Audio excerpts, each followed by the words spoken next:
بہت کم چانس ہے کہ آپ وہاں سے صحیح زندہ سلامت منزل پہ پہنچ جائیں یا گھر واپس لوٹیں، دونوں میں خطرہ ہے۔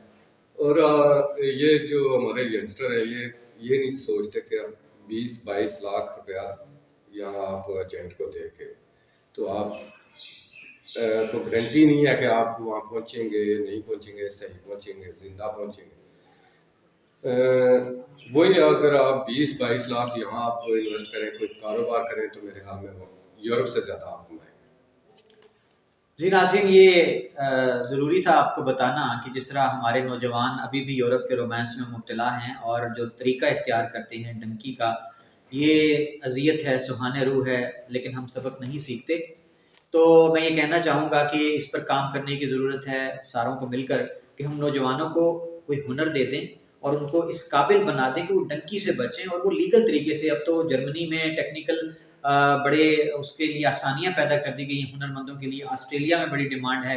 تو میں چاہوں گا کہ نوجوان جو ہیں وہ اس طرف آئیں اور اپنی جانیں خطرے میں نہ ڈالیں۔ تو یہ آج کا جی ہم نے شہزاد صاحب سے پورا سفر جو تھا ان کا ناروے سے جو 22 روز میں مکمل ہوا اپنے وطن پہنچنے کا، اور انہوں نے ہزاروں کلومیٹر سفر طے کیا اور انہوں نے اپنے رستے میں بہت کچھ دیکھا۔ ظاہر ہے جی اللہ کی دھرتی جو ہے اس کے بارے میں خود قرآن پاک میں اللہ تعالیٰ نے فرمایا فسیروا فی الارض، کہ تم زمین کی سیر کرو۔ تو انہوں نے پاکستان کو بھی دیکھا، اور میں امید کرتا ہوں کہ اگلی بار جب یہ آئیں گے تو یہ پاکستان کو بھی اسی طرح سے دیکھیں گے جس طرح انہوں نے پورا یورپ کا سفر پاکستان تک طے کیا ہے۔ تو امید کرتے ہیں کہ آپ کو یہ سٹوری جو ہے اور ان کی مہم کی داستان یہ پسند آئی ہوگی، اور ہم چاہیں گے کہ اسی طرح ہم ان کو یہ خراج بھی پیش کرتے ہیں لامحالہ۔ ان کا یہ جو کام ہے اس کو معمولی نہ سمجھا جائے، کیونکہ انہوں نے وطن کی محبت میں ایک بڑا منفرد رستہ اختیار کیا پاکستان آنے کا، اور انہوں نے یہ ایک پیغام بھی دیا ہے نوجوانوں کو، چاہے وہ یورپ کے جس بھی ملک میں بستے ہیں، کہ آپ بھی ایک ایسی ہی مہم کریں۔ اور بلکہ میں چاہوں گا کہ آپ سے بھی میری یہی درخواست ہوگی کہ جب واپس آپ جاتے ہیں تو آپ کو دیکھا دیکھی جو اور وہاں پہ پاکستانی مقیم جو ناروے میں ہیں، اور نوجوان جب تیار ہوں تو اس کو اس طرح سے کر لیں آپ کے وہ جو مہم ہو، آپ کی ایڈونچر ہو، وہ آپ کا ایک ٹور تو ہو، لیکن ساتھ ہی ساتھ آپ پاکستان کا جو چہرہ ہے اصل، اس کو بھی آپ دکھاتے ہیں۔ بالکل، یہ تو ضروری ہے کہ جس ملک میں آپ پیدا ہوئے ہو اگر وہی نہیں آپ نے دیکھا تو باہر کا تو مزہ ہی نہیں۔ جی ناظرین، جو دیکھ رہے ہیں اس ویڈیو کو اور جو ارادہ باندھ رہے ہیں پاکستان آنے کا اسی طرح مہم جوئی کر کے، ان کو میں یہی پیغام دینا چاہوں گا کہ جب آپ بھی آئیں تو آپ جس راستے سے گزریں آپ پاکستانیت کو پروموٹ کرتے آئیں، پاکستان کا خوبصورت چہرہ دنیا کو دکھاتے آئیں۔ اس سے بڑھ کر کوئی سفارتکاری نہیں ہوتی۔ تو بہت شکریہ ناظرین، اپنا خیال رکھیے گا، اور آپ کی قیمتی آراء کا فیڈ بیک کا انتظار رہے گا۔ اللہ حافظ۔